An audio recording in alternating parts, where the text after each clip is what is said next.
લેક્ચરની શરૂઆત આપણે પ્રાર્થનાથી કરીશું. O God, guide me, protect me, illumine the lamp of my heart and make me a brilliant star. Thou art the mighty and powerful.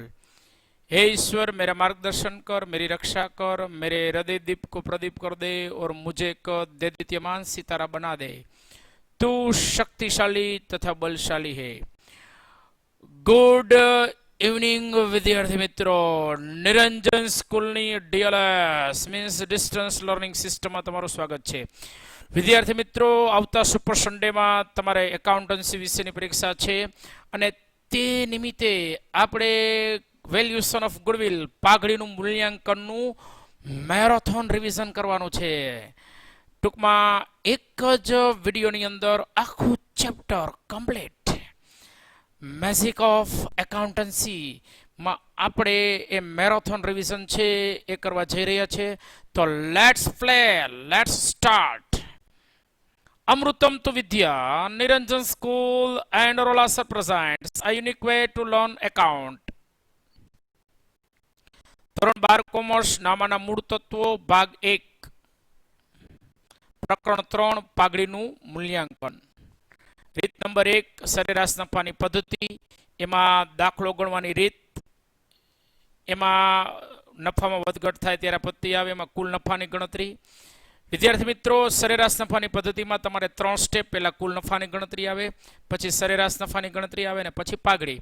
તો 3 step કેવી રીતે થાય? તો વર્ષ અને નફો એવી રીતે તમારે વર્ષ અને નફો છે લખવાના હોય છે અને છેલ્લે એનો ટોટલ કરવાનો છે અને કુલ નફો કહેવાય. પછી સેકન્ડ સ્ટેપમાં છે સરેરાશ નફો, એનું સૂત્ર આવશે કુલ નફો છેદમાં વર્ષની સંખ્યા. પછી પાઘડી સરેરાશ નફો ગુણ્યા ખરીદીના વર્ષો. બરાબર, ખરીદીના વર્ષો લખો તોય ચાલે, પાઘડીના ખરીદીના વર્ષો લખો તોય ચાલે. ઓકે, આટલું કમ્પ્લીટ થયા પછી તમારે એ એક્ઝામ્પલ નંબર 1 ઉદાહરણ number 1 text book page number 91 નીચેની માહિતી નિલેશ અને નિકુંજની ભાગીદારી પેઢીની પાઘડીની કિંમત પેઢીના 5 વર્ષના સરેરાશ નફાની 3 વર્ષની ખરીદીના આધારે ગણવાની છે. છેલ્લા 5 વર્ષના નફાની માહિતી નીચે મુજબ છે અને માહિતી તમને આપી છે. રકમની અંદર માહિતી જે આપી છે એમાં તમને વર્ષ અને નફો એ આપેલો છે 2011-12 છે એનો નફો આપ્યો છે, 2,12,13 છે એનો નફો આપ્યો છે, 2,10,000 13,14 છે એનો નફો આપ્યો છે, એ 1,90,000 પછી 2014-15 નફો છે એ તમને આપ્યો છે 2,15,000 અને 2,015 નફો છે એ 2,20,000. તો વિદ્યાર્થી મિત્રો, અહીંયા તમને ચોખવટ આપી જ છે કે સરેરાશ નફાની, પણ નફામાં વધઘટ થાય છે. 2 લાખમાંથી 2,10,000 થયા વૈધા, 2,10માંથી 1,90 થયા ઘટ્યા, 1,90માંથી 2,15 થયા વૈધા, વળી પાછા 2,20 થયા વૈધા. વધઘટ થાય છે 5 વર્ષની અંદર, એ વધઘટ થઈ છે. એટલા માટે આપણે સરેરાશ નફાની રીતે એ દાખલો ગણવાનો હોય છે. તો આપણે એ દાખલો ગણીશું. Let's start. સ્ટેપ નંબર 1, અહીં નફામાં વધઘટ થાય માટે સાદા સરેરાશની રીતે પાઘડી ગણીશું.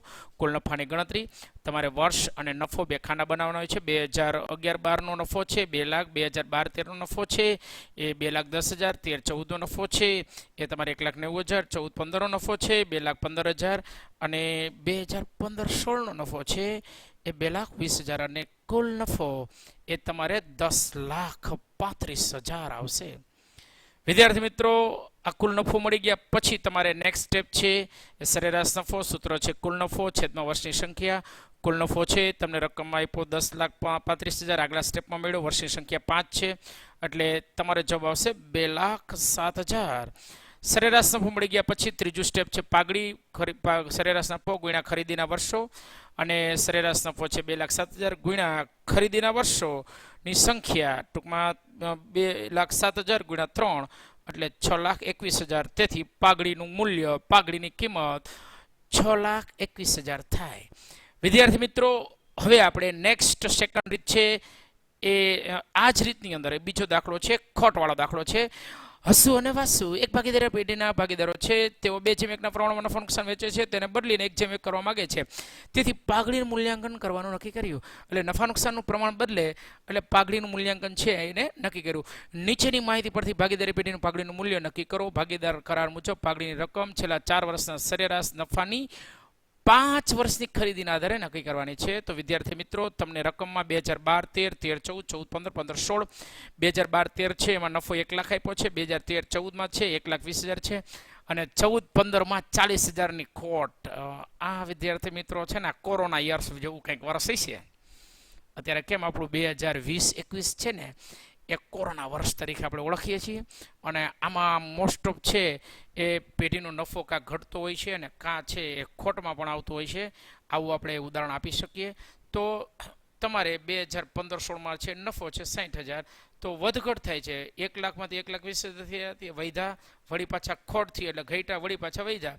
તો ખોટ હોય તો શું કરવાનું? તો ખાસ યાદ રાખવાનું, જ્યારે ખોટ આપી હોય ને ત્યારે તમારે એ માઇનસ કરવાનું થાય, ખાસ યાદ રાખજો.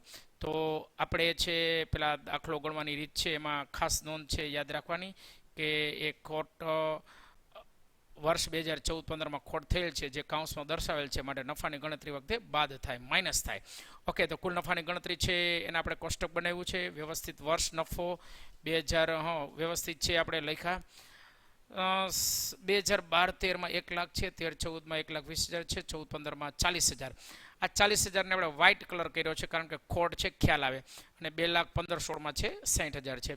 તો વિદ્યાર્થી મિત્રો તમારે 1 લાખ વત્તા 1,20,000 વત્તા 60,000 આ બધાનો સરવાળો કરવાનો અને એમાંથી 40,000 બાદ કરશો એટલે જવાબ 2,40,000 આવશે. સેકન્ડ સ્ટેપ, સરેરાશ નફો, કુલ નફો છેદમાં વર્ષની સંખ્યા. કુલ નફો છે તમારો 2,40,000 ભાગ્યા 4 એટલે જવાબ આવશે 60,000. અને કેટલા વર્ષની ખરીદી કીધી છે? 5 વર્ષની. તો પાઘડી બરાબર સરેરાશ નફો ગુણ્યા ખરીદીના વર્ષોની સંખ્યા. 60,000 ગુણ્યા 5 બરાબર 3 લાખ. તેથી પાઘડીનું મૂલ્ય, પાઘડીની કિંમત રૂપિયા 3 લાખ થશે. તો આપણી પહેલી રીત પૂરી થઈ ગઈ છે. રીત નંબર 2, ભારિત સરેરાશ નફાની પદ્ધતિ. એમાં આપણે દાખલો ગણવાની રીત છે, સમજો. પહેલું સ્ટેપ છે એમાં તમારે આટલા ખાના બનાવવાના છે. કેટલા? 4 ખાના. વર્ષ, નફો, ભાર અને ભારિત નફો. ભારિત નફો કેમ મળે? તો નફો ગુણ્યા ભાર કરતા. વર્ષ અને નફો છે તમારે લખવાના હોય છે આવી રીતે, બરોબર. તમને 5 વર્ષની માહિતી એટલે ભાર તમારો 1, 2, 3, 4, 5 એવી રીતે આવશે અને ભારના સરવાળાને કુલ ભાર કહેવાય. પછી નફા અને ભારનો ગુણાકાર કરો એટલે તમને એ રીતે મળશે અને એક ભારિત નફાના સરવાળાને કુલ ભારિત નફો કહેવાય. તો આપણે કુલ ભારિત નફો લખશું. આ તમારું સ્ટેપ છે મગજમાં બેસાડવાનું. આ દાખલો ગણવાની રીત છે. પહેલું સ્ટેપ છે ઇમ્પોર્ટન્ટ છે. પછી તમારે આવશે ભારિત સરેરાશ નફો, કુલ ભારિત નફો છેદમાં કુલ ભાર અને પછી પાઘડી ભારિત સરેરાશ નફો ગુણ્યા ખરીદીના વર્ષોની સંખ્યા, બરાબર. એટલે પાઘડીની કિંમત મળશે. તો આના જ જેવો વિદ્યાર્થી મિત્રો આપણે દાખલો ગણીશું. નેક્સ્ટ એક્ઝામ્પલ નંબર, નીચેની માહિતી પરથી મીના અને ભદ્રેશ ભાગીદારી પેઢીની પાઘડીની કિંમત છેલ્લા 5 વર્ષના ભારિત સરેરાશ નફાની 3 વર્ષની ખરીદીને આધારે નક્કી કરો. 2012, 13, 14, 15, 15, 16 અને 16, 17. ટૂંકમાં વિદ્યાર્થી મિત્રો 5 વર્ષની માહિતી આપી છે. 2012-13નો નફો 80,000, 13-14નો 1,20,000, 14-15નો 1,40,000, 15-16નો 1,60,000 અને 16-17નો 1,70,000. વિદ્યાર્થી મિત્રો દાખલાની રકમમાં જશો ને તો નફો સતત વધે છે. 80,000 માંથી વધીને 1,20,000, માંથી વધીને 1,40,000, માંથી વધીને 1,60,000, માંથી વધીને 1,70,000. તો વિદ્યાર્થી મિત્રો નફો વધતો હોય ત્યારે ભારિત સરેરાશ નફાની રીતે ગણવાનો હોય છે દાખલો. તો આપણે એનું પહેલું સ્ટેપ, કુલ ભારિત નફાની ગણતરી. ટેબલ, 4 ખાનાનું ટેબલ બનાવશું. વર્ષ, નફો, ભાર, ભારિત નફો બરાબર નફો ગુણ્યા ભાર.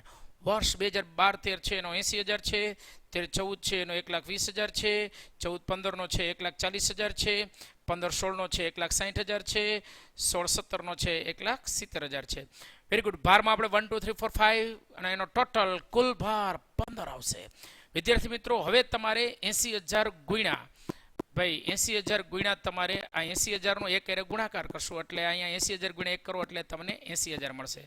એટલે 80,000 પછી 1,20,000 ગુણ્યા 2 કરો એટલે 2,40,000, 1,40,000 ગુણ્યા 3 કરો એટલે 4,20,000, 1,60,000 ગુણ્યા 4 કરો એટલે 6,40,000 અને 1,70,000 ગુણ્યા 5 કરો એટલે 8,50,000 અને આ બધાનો સરવાળો કેલ્ક્યુલેટરમાં કરો એટલે 22,30,000 અને કુલ ભારિત નફો કહેવાય. વિદ્યાર્થી મિત્રો આટલું કમ્પ્લીટ થયા પછી સેકન્ડ સ્ટેપ કુલ ભારિત સરેરાશ નફો બરાબર કુલ ભારિત નફો છેદમાં કુલ ભારિત નફો છે 22,30,000 ભાગ્યા ભાર છે 15 વડે ભાગીએ એટલે જવાબ આવશે 1,48,666.67 અને આખા કરો ને ત્યારે 1,48,667 થાય. પોઈન્ટમાં જવાબ છે ને આખો કરવાનો એટલે 1,48,667. હવે આપણું ત્રીજું સ્ટેપ છે પાઘડી બરાબર ભારિત સરેરાશ નફો ગુણ્યા ખરીદીના વર્ષની સંખ્યા 1,48,667 ગુણ્યા 3 કરો એટલે 4,46,001 જવાબ આવશે. તેથી આપણે કહી શકીએ કે પાઘડીની કિંમત ₹4,46,001 થશે. ત્યારબાદ વિદ્યાર્થી મિત્રો આપણે ત્રીજી રીત અધિક નફાની રીત મસ્ત ટાઈમ રીત. તમારે સ્ટેપ 5-6 સ્ટેપ છે.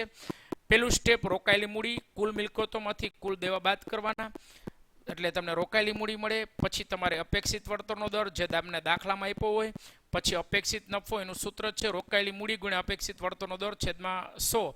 એમ ન કરવું હોય તો રોકાયેલી મૂડી ગુણ્યા અપેક્ષિત વળતર દર ટકાવારીમાં કરો તો ચાલે. ડાયરેક્ટ સીધો જવાબ સરેરાશ નફો છે એ તમારે એ હવાલા પછીનો ટૂંકમાં એ તમારે સાદી સરેરાશથી થાય અથવા ભારી સરેરાશથી થાય એ દાખલાની રકમ આપી પ્રમાણે ગણવાનો હોય છે. અને અધિક નફાનું સૂત્ર છે એ સરેરાશ નફો માઇનસ અપેક્ષિત નફો અને પાઘડીનું સૂત્ર અધિક નફો ગુણ્યા વર્ષોની સંખ્યા. વિદ્યાર્થી મિત્રો રોકાયેલી મૂડીને ચોખ્ખી મિલકત પણ કહેવામાં આવે છે. તો આ 6 સ્ટેપ યાદ રાખવાના. રોકાયેલી મૂડી, અપેક્ષિત વળતર દર, અપેક્ષિત નફો, સરેરાશ નફો અને અધિક નફો. ખાસ યાદ રાખજો ત્રીજું સ્ટેપ છે અપેક્ષિત નફો છે. એ અપેક્ષિત નફો છે પહેલા અને બીજા સ્ટેપથી મળશે. સરેરાશ નફો છે રકમમાં આપ્યું હોય એના ઉપરથી મળશે અને અધિક નફો છે એ સરેરાશ નફામાંથી તમારે અપેક્ષિત નફો બાદ કરવાનો હોય છે. અને પાઘડીનું સૂત્ર અધિક નફો ગુણ્યા વર્ષોની સંખ્યા અથવા ખરીદીના વર્ષો. ઓકે, તો આટલું કમ્પ્લીટ થયા પછી આપણે એનો સરસ મજાનો દાખલો છે ઉદાહરણ 5 પ્રતિભા અને પુષ્પા. ઉદાહરણ 5 છે પેજ નંબર 55 પર આવેલું છે. પ્રતિભા અને પુષ્પા એક ભાગીદારી પેઢીના ભાગીદારો છે. તેઓ પોતાના નફા નુકસાનની વહેંચણીનું પ્રમાણ 3:2 હતું તે બદલીને 1:1 કરવા માંગે છે. તેથી ભાગીદારોના પેઢીનું પાઘડીનું મૂલ્યાંકન કરવાનું નક્કી કર્યું છે. ભાગીદારી પેઢીના નફા અંગેની તથા અન્ય માહિતી નીચે પ્રમાણે આપેલી છે. તેના ઉપરથી પાઘડીની કિંમત અધિક નફાની 3 વર્ષની ખરીદીના આધારે નક્કી કરો. તો અધિક નફો પાઘડીનું છેલ્લું સૂત્ર તમારે એમ થશે પાઘડી બરાબર અધિક નફો ગુણ્યા ખરીદીના વર્ષ એટલે 3 વડે ગુણવાનું થશે. મિલકતો 12 લાખ આપી છે. વિદ્યાર્થી મિત્રો યાદ રાખજો મિલકતો 12 લાખ છે. દેવા 4 લાખ આપ્યા છે. અપેક્ષિત વળતર દર 10% આપેલો છે. ખરેખર નફો છે 14-15 નો 31, 15-16 નો 110 અને 16-17 નો 21. રકમ જોતા જ ખ્યાલ આવી જાય કે આ સરેરાશ નફાથી થશે, ભારી સરેરાશ નહીં થાય. શું કામે? કારણ કે 31 માંથી 110 થયો ઘટ્યો, 110 માંથી 21 થયો વધ્યો, વધ ઘટ થાય છે. એટલે આવા સંજોગોમાં તમારે પાઘડી એમ સરેરાશ નફાની ગણતરી છે સાદી સરેરાશથી ગણવાની થાય છે. તો સરસ મજાનો દાખલો છે આપણે ગણવાનો છે. તો પહેલું સ્ટેપ પાઘડીની ગણતરી દર્શાવતું પત્રક. તો વિદ્યાર્થી મિત્રો તમે સૂત્રમાં આડું પણ લખી શકો. રોકાયેલી મૂડી બરાબર કુલ મિલકતો માઇનસ કુલ દેવા. કુલ મિલકતો છે 12 લાખ છે, કુલ દેવા છે 4 લાખ છે. એટલે તમને એ રોકાયેલી મૂડી અથવા ચોખ્ખી મિલકત છે તમારી 8 લાખ. સીધી ડાયરેક્ટ 12 માંથી 4 બાદ કરો અને 8 આઉટરમાં લખો તો ચાલે. અપેક્ષિત વળતર દર દાખલામાં આપ્યો છે 10%. હવે અપેક્ષિત નફાનું સૂત્ર રોકાયેલી મૂડી ગુણ્યા અપેક્ષિત વળતરનો દર ડાયરેક્ટ ટકા જ કરી નાખવાના. આ 8 લાખ આપ્યા છે ને એ 8 લાખના તમારે ડાયરેક્ટ સીધા 10% કરો એટલે 80,000. આ 80,000 આપણે લખી નાખ્યા. સરેરાશ નફો છે સાદી સરેરાશથી મેળવવાનો છે એટલે 2014, 15, 15, 16, 31, 110, 21 ને 360 બરોબર. એટલે 360 ને તમારે 1, 2 ને 3 વર્ષ છે એટલે 3,60,000 ભેગા 3 કરો એટલે 1,20,000 આવી જાય. એટલે પણ એની ગણતરી નેક્સ્ટ પેજમાં છે, પણ આમાં આપણે અહીંયા 1,20,000 છે બતાવી દીધા છે. એટલે યાદ રાખવાના ગણતરી આપી છે. જો ભાઈ સરેરાશ નફો બરાબર કુલ નફો ભાગ્યા વર્ષની સંખ્યા 360 ભાગ્યા 3, પણ એ આગલા પેજમાં 21 આપણે લખી નાખ્યા છે. સરસ, પણ અહીંયા પણ આપણે દર્શાવ્યા છે 21. હવે અધિક નફાનું સૂત્ર સરેરાશ નફો માઇનસ અપેક્ષિત. સરેરાશ નફો છે એ 21 છે. અને વિદ્યાર્થી મિત્રો તમને એ અપેક્ષિત નફો છે એ આપણે આગલા સ્ટેપમાંથી છે એ લઈ લઈ 80,000 છે. જો આગલું સ્ટેપ છે પણ મેં તમને ફરીથી બતાવ્યું. આ 21 છે ને આ 80 છે અને આ 21 છે. 21 છે સરેરાશ નફો છે 1,20,000 અને અપેક્ષિત નફો છે 80,000 છે. એટલે તમારે એની બાદ બાકી કરશો એટલે 40,000 આવશે. 1,20,000 માંથી 80,000 બાદ કરો. ડાયરેક્ટ આઉટરમાં લખો તો ચાલે. છઠ્ઠું સ્ટેપ, પાઘડી બરાબર અધિક નફો ગુણ્યા ખરીદીના વર્ષોની સંખ્યા. તો 40,000 ગુણ્યા 3 કરો એટલે 1,20,000. તેથી પાઘડીનું મૂલ્ય ₹1,20,000 થશે. તમારી ત્રીજી રીત પૂરી થઈ. વિદ્યાર્થી મિત્રો, રીત નંબર 4, અધિક નફાને મૂડીકૃત કરવાની પદ્ધતિ, દાખલો ગણવાની રીત. તો કોષ્ટક તમારે સરસ મજાનું છે બનાવવાનું છે. પેલા રોકાયેલી મૂડી કુલ મિલકતોમાંથી કુલ દેવા બાદ કરવાના એટલે રોકાયેલી મૂડી મળે, અપેક્ષિત વળતર દર, અપેક્ષિત નફો, રોકાયેલી મૂડી ગુણ્યા અપેક્ષિત વળતરનો દર, સરેરાશ નફો. એ તમારે દાખલાની માહિતી મુજબ, કારણ કે ક્યારેક સાદી સરેરાશ આવે, ક્યારેક ભારી સરેરાશ આવે. અધિક નફો બરાબર સરેરાશ નફો માઇનસ અપેક્ષિત નફો. અહીંયા સુધીનું એમ ન હતું ભાઈ. છઠ્ઠું સ્ટેપ બદલાય. પાઘડી બરાબર ઓમાં અધિક નફો ગુણ્યા ખરીદીના વર્ષ હતા. અહીંયા તમારે અધિક નફો છેદમાં અપેક્ષિત વળતરનો દર ગુણ્યા 100 અને ડાયરેક્ટ સીધા ટકા કરો તો ચાલે ચાલે ચાલે. અને જો અધિક નફો શૂન્ય હોય ને ભાઈ તો અથવા ઋણ હોય ને તો પાઘડી નથી એમ કહી શકાય. એટલે અધિક નફાનો જવાબ જો માઇનસમાં અથવા શૂન્ય આવે તો એમ કહી દેવાનું કે આ પેઢી પાઘડી ધરાવતી નથી. ઓકે, તો આપણે સરસ મજાનો દાખલો ગણીશું. ઉદાહરણ 8, વિરાટ અને અનુષ્કા. બરાબર, જબરજસ્ત બોલીવુડ અને ક્રિકેટરની જોડી છે વિરાટ અને અનુષ્કા. અને ટેક્સ્ટ બુકનું ઉદાહરણ છે ને ભાઈ એને જ આપ્યું છે એટલે આપણે વિરાટ અને અનુષ્કા જ આપણે રાખીશું. અને ભાગીદારી પેઢીની પાઘડીની કિંમત અધિક નફાને મૂડીકૃત કરવાની પદ્ધતિ અનુસાર નક્કી કરો. તો તમને રોકાયેલી મૂડી છે 7,80,000 આપી છે. અપેક્ષિત વળતરનો દર છે 12% આપેલો છે. છેલ્લા 5 વર્ષનો નફો 12-13 નો 2 લાખ, 13-14 નો 270, 14-15 નો 240, 15-16 નો 250 અને 16-17 નો 230. હવે અહીંયા છે ને ભાઈ નફો વધઘટ થાય એટલે સાદી સરેરાશ આવે એટલું યાદ રાખવાનું. રોકાયેલી મૂડી આપી દીધી છે, જો ન આપી તો મિલકતમાંથી દેવા બાદ કરીને મેળવવાની થાય.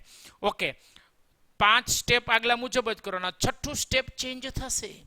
બરાબર, તો આપણે પેલા દાખલો છે એ સમજવાનો પ્રયત્ન કરીએ. રોકાયેલી મૂડી તમને 7,80,000 રકમ આપી છે. અપેક્ષિત વળતર દર છે એ 12%, એ પણ દાખલામાં આપ્યો છે. અપેક્ષિત નફો બરાબર રોકાયેલી મૂડી ગુણ્યા અપેક્ષિત વળતરનો દર એટલે 7,80,000 ના 12% એટલે 93,600, એ પણ તમને અહીંયા મળ્યા. સરેરાશ નફો તમારે વર્ષ અને નફો બે ખાના બનાવવાના છે. 2012-13 2 લાખ, 13-14 270, 14-15 240, 250 અને 230, ટોટલ 11,90,000 થાય. અને સરેરાશ નફો છે એ 11,90,000 ભાગ્યા 5 કરો એટલે 2,38,000 જે આપણે અહીંયા દર્શાવ્યો છે. 4 સ્ટેપ પૂરા થઈ ગયા. હવે 5મું સ્ટેપ આપણે નેક્સ્ટ પેજમાં જશું. પણ એક યાદ રાખજો કે સરેરાશ નફો 238 છે, 2,38,000 અને અપેક્ષિત નફો છે 93,600 છે. તો અધિક નફો બરાબર સરેરાશ નફો માઇનસ અપેક્ષિત નફો 2,38,000 માઇનસ 93,600 એટલે 1,44,400. અને પાઘડી બરાબર અધિક નફો છેદમાં અપેક્ષિત વળતરનો દર 1,44,400 ભાગ્યા 12%. ડાયરેક્ટ સીધા 12% કરો તો હાલે એટલે 12,03,333.33 એટલે 12,03,333. એટલે તેથી પાઘડીનું મૂલ્ય છે 12,03,333 જવાબ આવશે. તો વિદ્યાર્થી મિત્રો, સરસ મજાનો દાખલો છે, સરસ મજાની રીત છે, એ આપણે પૂરી કરી છે. અને નેક્સ્ટ આના જેવી બીજી એક રીત છે એ આપણે રીત નંબર 5, નફાના મૂડીકરણની રીત અથવા સરેરાશ નફા કે ભારી સરેરાશ નફાને મૂડીકૃત કરવાની પદ્ધતિ. વિદ્યાર્થી મિત્રો, આમાં 5 જ સ્ટેપ છે. પહેલું, બીજું અને ત્રીજું આપણે સેમ ટુ સેમ છે. રોકાયેલી મૂડી કુલ મિલકતોમાંથી કુલ દેવા બાદ કરવાના એટલે તમને ચોખ્ખી મિલકતો અથવા રોકાયેલી મૂડી મળે. અપેક્ષિત વળતર દર દાખલામાં આપ્યો છે. સરેરાશ નફો એ તમારે સાદી સરેરાશથી અથવા ભારી સરેરાશથી ગણવાનો હોય છે. હવે મૂડીકૃત નફોનું સૂત્ર છે સરેરાશ નફો છેદમાં અપેક્ષિત વળતરનો દર ગુણ્યા 100. તો ડાયરેક્ટ ટકાવારી કરી નાખો તો 100 વડે ગુણવાની જરૂર નથી. અને પાઘડી બરાબર મૂડીકૃત નફો માઇનસ રોકાયેલી મૂડી. ચોથું ને 5મું સ્ટેપ ખાસ યાદ રાખજો. આ રીતનું નામ શું છે ખાસ યાદ રાખજો. નફાના મૂડીકરણની રીત કહે અથવા સરેરાશ નફા કે ભારિત સરેરાશ નફાને મૂડીકૃત કરવાની પદ્ધતિ. બરાબર, આ પદ્ધતિમાં ખાસ યાદ રાખજો. અને સ્ટેપ નંબર 5માં પાઘડીનો જવાબ શૂન્ય આવે કે ઋણમાં આવે તો પાઘડી નથી તેમ કહી શકાય, કાંઈ વાંધો નહીં. તો આ બાબત છે ખાસ યાદ રાખજો. તો હવે આપણે એક્ઝામ્પલ નેક્સ્ટ ઉદાહરણ 7 નીચેની માહિતી પરથી મનોજ અને હરીશની ભાગીદારી પેઢીની પાઘડીની કિંમત ભારિત સરેરાશ નફાને મૂડીકૃત કરવાની પદ્ધતિ અનુસાર નક્કી કરો. 2013-14 90,000 13 12 13 14 1 લાખ 13 14 15 1 લાખ 10 હજાર 15 16 1 લાખ 30 હજાર અને 16 17 1 લાખ 50 હજારનો નફો આપ્યો છે. નફો જોતા એવું લાગે છે કે વધે છે 90 માંથી એક થયા 1 લાખ થયા 1 લાખમાંથી 1 10 થયા 1 10 માંથી 1 30 થયા અને 1 30 માંથી 50 થયા. વધારાની માહિતીમાં એમ કે છે કે મિલકતો છે 13,40,000ની છે, દેવા 3,40,000 અને ધંધાનો સામાન્ય અપેક્ષિત વળતરનો દર 10% આપ્યો છે. તો વિદ્યાર્થી મિત્રો, તમારે આ દાખલો જુલાઈ 18માં પૂછાઈ ગયો છે ભાઈ. અહીંથી દાખલો ગણી શકાય, બોર્ડમાં પૂછાયેલો છે જુલાઈ 18ની અંદર. તો દાખલો છે એ આપણે ગણવાનો પ્રયત્ન કરીએ. તો પહેલાં પાઘડીની ગણતરી દર્શાવતું પત્રક, એમાં રોકાયેલી મૂડી તમને રકમ આપીશ, નથી આપી પણ ગણવાની છે. મિલકતો 13,40,000ના, એમાંથી દેવા 3,40,000 બાદ કર્યા એટલે ચોખ્ખી મિલકત અથવા રોકાયેલી મૂડી 10 લાખ. આ ડાયરેક્ટ સીધું આમ સૂત્ર લખો ને તો હાલે હો ભાઈ. આપણે દાખલામાં બોર્ડમાં જ કર્યો, રોકાયેલી મૂડી બરાબર મિલકતો માઇનસ દેવા 13,40,000 માઇનસ 3,40,000, ડાયરેક્ટ આઉટરમાં 10 લાખ લખી નાખવાના. બસ આવી ખોટું તમારે વધારાનો સ્ટેપ ન લખો તો ચાલે. અપેક્ષિત વળતર દર દાખલામાં ઓલવેઝ આપ્યું હોય 10%, બરાબર. ઓકે, નંબર 3, ભારિત સરેરાશ નફો છે 1,26,000. એ તમને કેમ મળ્યો એ આ ગણતરી આપી છે ભાઈ. 2012 13 14 14 15 15 16 17 આ બધાને નફા આપ્યા છે. ભાર તમારે આગલી રીત પ્રમાણે ગણ્યા 1 2 3 4 5 એટલે 15 આવશે. 90 ગુણ્યા 1 એટલે 90,000, 1 ગુણ્યા 2 એટલે 2 લાખ, 1,10,000 ગુણ્યા 3 એટલે 3,30,000, 1,30,000 ગુણ્યા 4 એટલે 5,20,000, 1,50,000 ગુણ્યા 5 એટલે 7,50,000 અને બધાનો સરવાળો કરો ને ભાઈ એટલે 18,90,000 થાય. અને 18,90,000 ને આપણે 15 વડે ભાગીએ એટલે 1,26,000 આવે ભાઈ. આવે ને ભાઈ? આ 1,26,000 કેમ આવ્યા? તો આ સ્ટેપ દ્વારા ભારિત સરેરાશ શું કામ લીધું છે? કારણ કે નફો વધે છે એટલા માટે. હવે સ્ટેપ નંબર 4, મૂડીકૃત નફો સરેરાશ નફો છેદમાં અપેક્ષિત વળતરનો દર 1,26,000 ભાગ્યા 10 ગુણ્યા 100 એટલે 12,60,000 એટલે 12,60,000 આવશે. અને પાઘડી બરાબર મૂડીકૃત નફો માઇનસ રોકાયેલી મૂડી, બરોબર. અને એ મૂડીકૃત ભાઈ આગલા સ્ટેપમાં છે ને સમજાવું છું. અહીં અપેક્ષિત વળતર ગુણ્યા 100 કરો ન હોય ને ડાયરેક્ટ સીધા 1,26,000 ભાગ્યા 10% કરો ને કેલ્ક્યુલેટરમાં તો એ ડાયરેક્ટ સીધા 12,60,000 આવી જાય. વળી અહીંયા 10 લખ્યા અને 10 થોડા કપાઈ ગયા, ચિંતા ન કરતા, મીંડું ઉડાડીએ એટલે આ બેનો ગુણાકાર કરે એટલે 12,60 થાય. 12,60,000 લખ્યા. હવે પાઘડી બરાબર મૂડીકૃત નફો માઇનસ રોકાયેલી મૂડી, તો 12,60,000 માઇનસ 10 લાખ એટલે 2,60,000 એટલે જવાબ તમારો પાઘડીનો 2,60,000 આવી ગયો. વિદ્યાર્થી મિત્રો, મેરેથોન રિવિઝન કમ્પ્લીટ પૂરું થયું. તો આજે આપણે અહીંયા લેક્ચર પૂરો કરીએ છીએ. નમસ્કાર, અસ્તુ, હેવ એ નાઇસ ડે.